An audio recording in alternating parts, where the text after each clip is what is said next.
अक्षु, तू मेरी प्यारी बेटी है ना, बस आज के दिन मेरी बात सुन ले। बेटा प्लीज ये ड्रेस पहनकर स्कूल चली जा। मैं आज दोपहर तुम्हारे स्कूल आऊंगी तुम्हारे टीचर से बात करने। फिर तुम्हें जैसा चाहिए वैसा ड्रेस पहनकर तुम स्कूल में जाना। कोई तुम्हारे ऊपर किसी भी तरह की जबरदस्ती नहीं करेगा। आज स्कूल का पहला दिन है ना बेटा, पहले दिन लेट हो जाओगे स्कूल के लिए।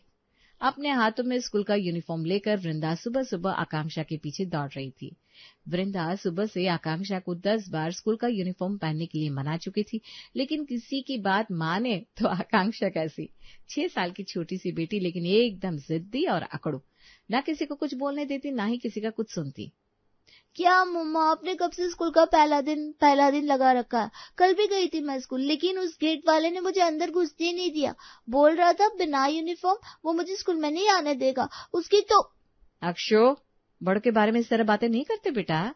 अच्छे घर के बच्चों का बड़ों के साथ इस तरह बर्ताव करना शोभा नहीं देता। अच्छा जी, बड़े करे तो पुण्य और छोटे करे तो पाप। मैं तो सुबह सुबह उठकर तैयार होकर स्कूल गई थी, बस स्कूल की यूनिफॉर्म नहीं पहनी थी। प्यार से क्या देता वो वॉचमैन, बेटा आज के दिन स्कूल आ जाओ, लेकिन कल से स्कूल का यूनिफॉर्म पहनकर स्कूल में आना। तो मैं समझ लेती ना उनकी बात, लेकिन इतने सारे बच्चों के सामने उन्होंने मुझे गेट से वापस घर भेज दिया। और मम्मा, आप क्या बात करोगी मेरे स्कूल टीचर से? वो भी देख रही थी कि वो वॉचमैन मुझे गेट से वापस भेज रहा है, लेकिन उन्होंने कुछ नहीं बोला। मैं बिना यूनिफॉर्म के ही स्कूल जाऊंगी, नहीं तो मुझे स्कूल नहीं जाना। आज नहीं, कल नहीं, कभी नहीं।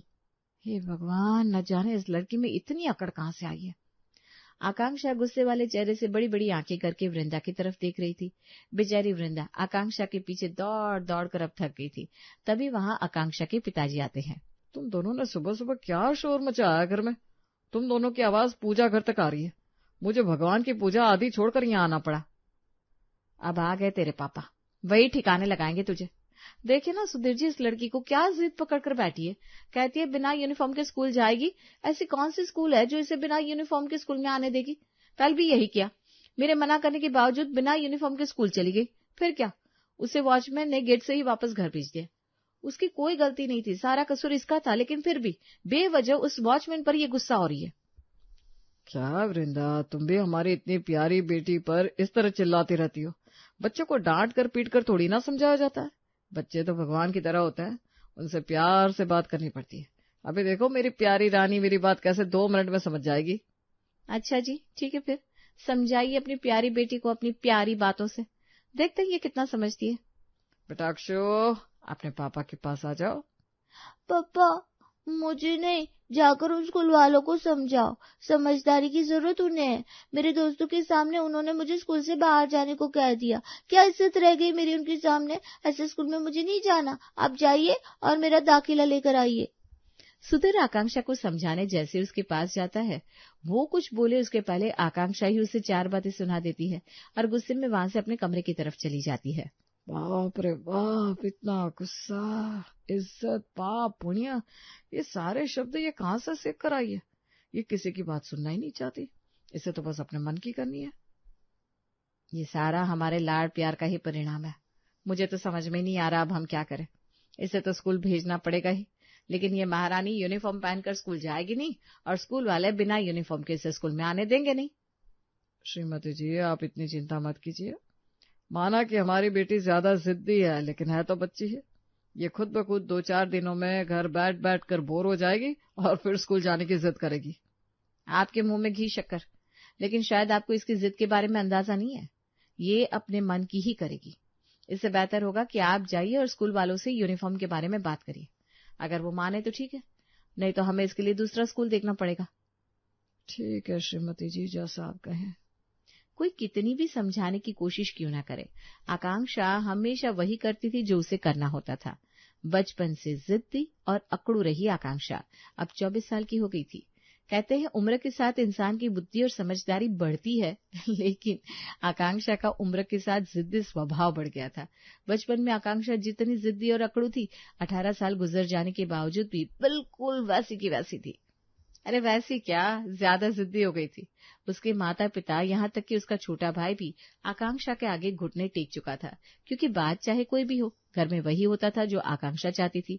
आकांक्षा ने कहा कि मुझे ये चाहिए, तो फिर चाहे कुछ भी हो जाए, लेकिन आकांक्षा के लिए वो लाना ही पड़ता था। आकांक्षा के जिद्दी और मुंहफट स्वभाव की चर्चा पूरे मोहल्ले में, यहाँ तक कि रिश्तेदारों में भी फैल गई थी। हर कोई खुद ब खुद आकांक्षा से 4 हाथों की दूरी बना लेता था। एक दिन सुबह सुबह गाना गुनगुनाते हुए आकांक्षा तैयार हो रही थी। अरे वाह, आज मैडम जी का मूड बड़ा ही खुशनुमा लग रहा है। हाँ, वो मेरी सहेली पढ़ाई पूरी करके हमारे शहर वापस आ रही है, उसी से मिलने जा रही हूँ। पापा से पूछा।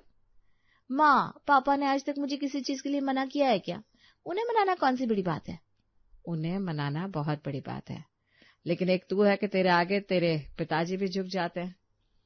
वृंदा की बातें सुनकर आकांक्षा हंसने लगती है, क्योंकि बात चाहे कोई भी हो, कभी अपनी प्यारी प्यारी बातों से, कभी अपने अकड़ो और जिद्दी स्वभाव से आकांक्षा हर किसी से अपनी बात मनवा लेती थी। वैसे मैडम जी, पता है ना, आज बुआ जी घर पर आ रही हैं। कई सालों से बुआ जी विदेश में थी, आज खास करके वो हम सबसे और तुमसे मिलने आ रही है। अभी तो अपनी सहेली से मिलने जाओ, लेकिन शाम को जल्दी आ जाना। जैसे तुम्हें किसी का इंतजार करना पसंद नहीं है ना, बिल्कुल वैसे ही तुम्हारी बुआ जी है। अगर वो गुस्सा हो गई तो फिर तुम्हारी खैर नहीं। मुझे डरा रही हो क्या माताजी? मैं पापा को मना लेती हूँ, पापा के पापा को भी मना लेती हूँ, फिर उनकी बेटी को मनाना मेरे लिए कौन सी बड़ी बात है? रूठ गई तो रूठ जाने दो, मैं आने के बाद उन्हें मना लूंगी। मुझे कम से कम घर आने में 8-9 तो बजेंगे।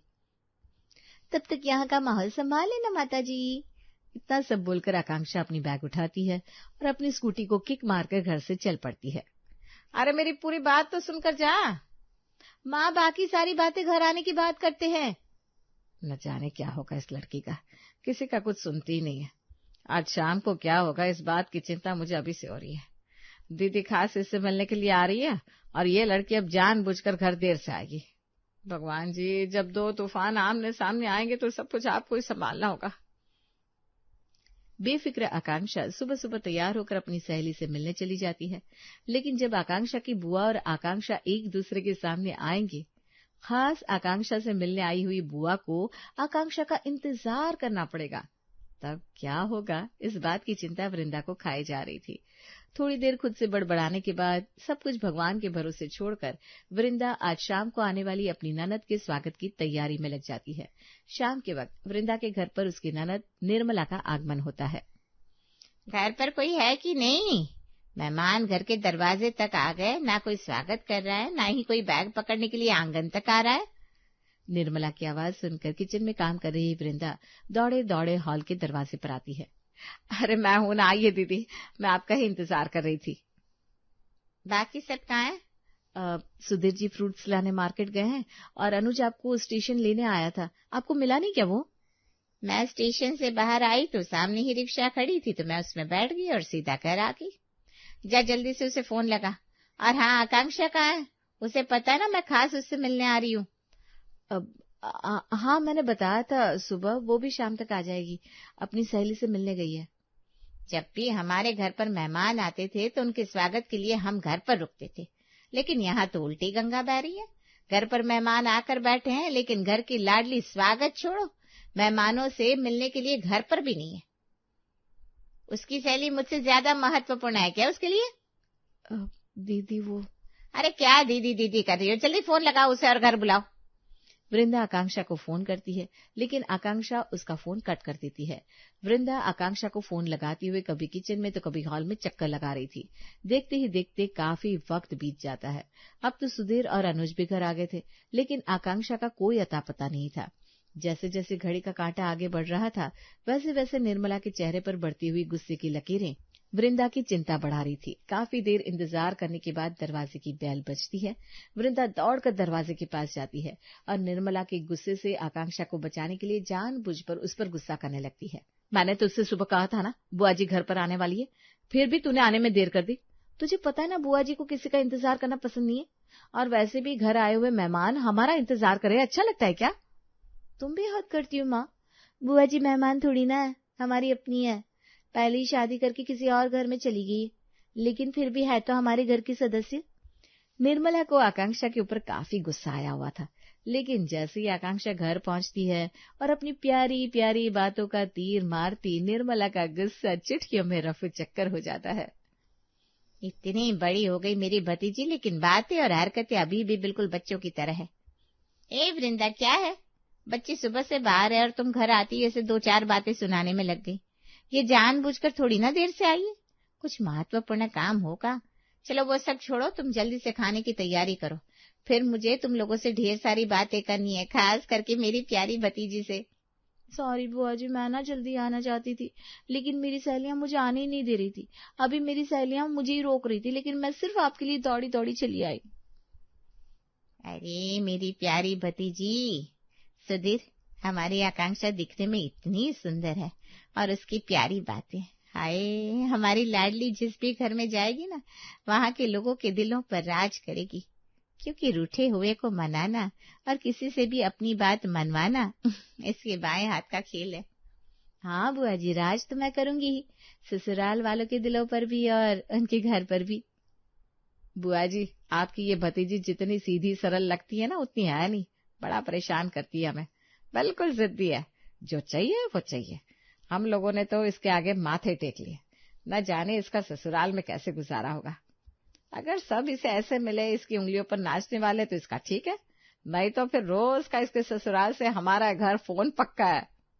अरे क्यों अपनी प्यारी बेटी को कोस रही हो, आजकल ऐसा ही रहना पड़ता है, नहीं तो ससुराल वाले हमें उंगलियों पर नचाते हैं, हमसे उनके आगे पीछे करवाते। मैंने भी अपने ससुराल वालों के आगे पीछे नहीं किया और मेरी भतीजी भी नहीं करेगी। हाँ चलो कोई तो मिल गया मुझे मेरे जैसा, नहीं तो हर कोई बस यही सुनाता है, बेटा ससुराल जाना है, वहां ये सब नहीं चलेगा। उन्हें क्या पता, सबका नहीं चलता होगा, लेकिन मेरा जरूर चलेगा, क्योंकि मैं आकांक्षा हूँ, किसी की नहीं सुनती, सबको सुनाती हूँ। किसी बहू के ससुराल में चलती है या नहीं ये मुझे नहीं पता, मैं तो जैसे अपने मायके में सबको मेरा सुनने के लिए मजबूर करती हूँ, वैसे ही अपने ससुराल में करूंगी, चाहे जो हो जाए, अपने ससुराल के ऊपर राज तो मैं करूंगी। रहने दे, ससुराल में किसी की नहीं चलती, हर किसी को दब कर रहना पड़ता है। बहू कितनी भी शेर क्यों ना हो, उससे सास सवा शेर ही मिलती है, और हर बहू को सास की बात सुननी पड़ती है। ओए हीरो, ये भाषण ना अपनी बीवी को देना, मैं हर लड़की की तरह नहीं हूँ, मैं आकांक्षा हूँ, मैं किसी के आगे झुककर या किसी के आगे दबकर रहने वाली नहीं हूँ। ससुराल में वही और वैसी होगा जैसा मैं चाहती हूँ, बाकी कुछ मुझे नहीं पता। अरे चल चल चल चल, आई बड़ी राज करने वाली। बुआ उसे समझाओ ना। बहुत हो गया ये लड़ना झगड़ना, चलो बस करो, जल्दी से हाथ मुंह धो लो, खाना ठंडा हो रहा है। सामने चाहे कोई भी हो, अंत में आकांक्षा उसे अपने पक्ष में कर ही लेती थी, इसलिए सबको लगता था कि ये लड़की ना ससुराल में किसी का सुनने वाली है, पर सबको अपने काबू में रखने वाली है। हर कोई आकांक्षा से कहता था ये तो ससुराल के ऊपर राज करेगी, और आकांक्षा को भी बिल्कुल वैसा ही लगता था। ऐसे ही कुछ दिन बीत जाते हैं। कुछ ही महीनों में आकांक्षा का एक जगह पर रिश्ता तय हो जाता है और जल्द ही शादी करके आकांक्षा अपने ससुराल चली जाती है। शादी के कुछ महीनों बाद, अक्षु, कल रात को तुमने मुझे जो फोटो भेजा था ना साड़ी का, वो साड़ी तो बहुत बढ़िया है, फिर क्या हुआ, ऑर्डर किया कि नहीं तुमने वो साड़ी? मम्मी क्या बताऊं आपको, आजकल जैसा मुझे चाहिए वैसा कुछ भी नहीं होता। मुझे वो साड़ी पसंद आई थी, मैं बस ऑर्डर करने ही वाली थी तो मेरी सास टपक गई और मुझे कहने लगी, बेटा तुम्हारा रंग बहुत ज्यादा गोरा है, तुम्हारे ऊपर ये अच्छा नहीं लगेगा, तुम ये साड़ी अपने ननद के लिए ऑर्डर कर दो और तुम्हारे लिए दूसरी कोई कर दो। बेटा बेटा करती है और मुझसे अपनी हर एक बात मनवा लेती है, इतने प्यार से बोलती है कि मैं उन्हें किसी बात के लिए मना भी नहीं कर पाती। अरे कोई बात नहीं बेटा, वो साड़ी मैं ऑर्डर करती हूँ तुम्हारे लिए। कोई जरूरत नहीं माँ, मेरा तो अब उस साड़ी से मन ही उड़ गया है, यहाँ मेरी पसंद की जिंदगी नहीं मिल रही है और आप साड़ी का लेकर बैठी हैं। आई आई माँ जी। लो 2 मिनट आपसे बात करने बैठ गई ना तो आ गया मेरी सास का बुलावा। चलो माँ मैं बाद में फोन करती हूँ। आकांक्षा ने काफी कुछ सोच लिया था। उसे लगता था जैसे उसके मायके में छोटी से लेकर बड़ी हर एक चीज उसके पसंद की होती है, बिल्कुल वैसा ही उसके ससुराल में भी होगा। लेकिन यहाँ तो हाल उल्टा ही था। उसकी सास उसका एक नहीं चलने दे रही थी। घर के छोटी से छोटी चीज छोड़ो, आकांक्षा खुद के लिए अपने पसंद की साड़ी भी नहीं ले पा रही थी। सबको लगता था कि आकांक्षा अपने ससुराल में राज कर रही है, लेकिन आकांक्षा के ससुराल में असली हाल क्या है वो सिर्फ आकांक्षा ही जानती थी। अब शादी को 1-2 साल बीत गए थे। आकांक्षा अपने ससुराल में अच्छे से घुल मिल गई थी। ऐसे ही एक दिन अपनी बेटी से मिलने आकांक्षा की माँ वृंदा और भाई अनुज आकांक्षा के ससुराल पहुंच जाते हैं। कुछ समय बहन के ससुराल में बिताने के बाद अपनी बहन को सास के आगे पीछे करता हुआ देखकर, जी माची करता हुआ देखकर अनुज आकांक्षा से कहता है, माँ आपको पता है, कुछ सालों पहले कोई तो कहता था मैं किसी की नहीं सुनने वाली, चाहे मेरा मायका हो या ससुराल, सबको मेरी बात सुननी पड़ेगी और माननी भी पड़ेगी। लेकिन यहाँ देखो उल्टी गंगा बह रही है।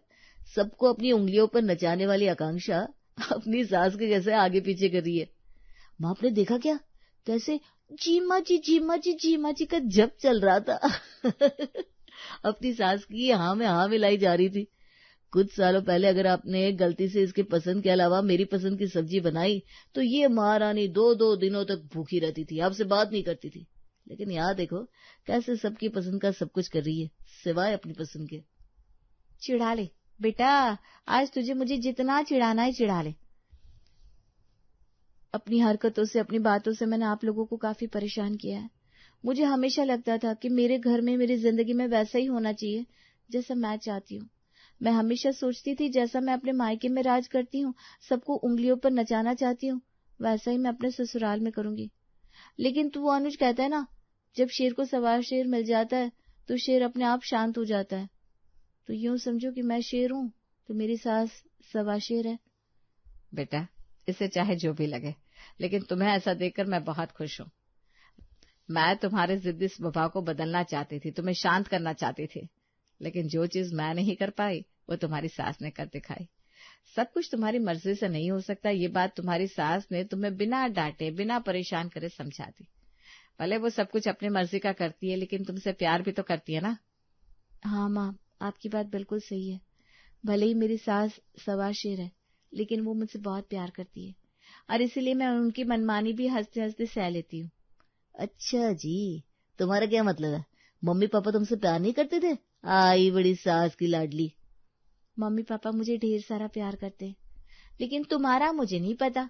भले ही मेरा सर मेरी सास के आगे हमेशा झुका रहता है, लेकिन अभी भी जब भी मैं अपने घर आऊंगी, अपने मायके में आऊंगी, तब वहां सब कुछ मेरी मर्जी से ही होगा, फिर चाहे आज हो, कल हो या परसों, तेरी शादी के बाद भी। मुझे लगा तू सुधर गई, लेकिन तू सुधरने वालों में से थोड़ी ना है। आई थी बड़ी ससुराल में राज करने वाली। मां देखिए ना इसे।